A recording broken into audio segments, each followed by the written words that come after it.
Continuando con las actividades de hoy martes, vamos a trabajar ahora la letra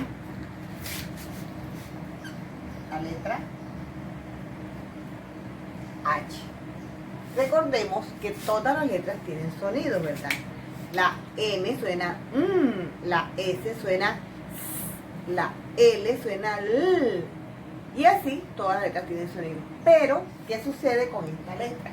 Esta letra es muda. Ella no tiene sonido.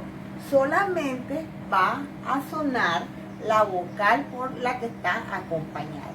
Por ejemplo, si yo uno la H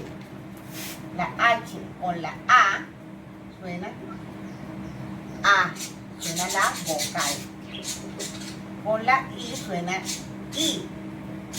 Con la O suena O. Con la U solamente suena la vocal U.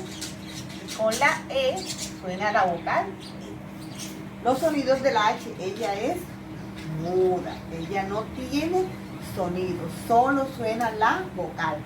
A, I, O, U, E. Vamos a escribir unas palabritas. Por ejemplo, yo escribo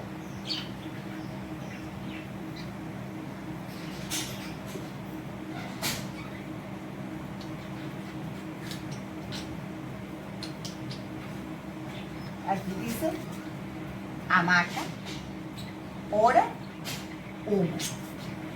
Por ejemplo, acá,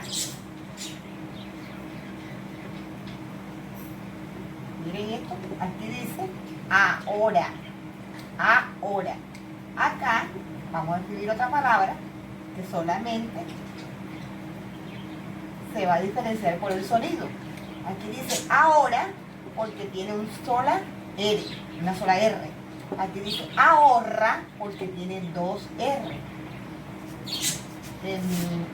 Y esta palabra, helado. Entonces tenemos que los sonidos de la H solamente va a sonar la vocal. La H es una letra muda, no tiene sonido. A, I, O, U, E.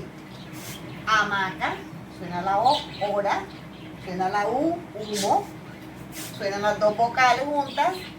Ahora, suenan las dos vocales juntas, ahorra y helado. Muy bien.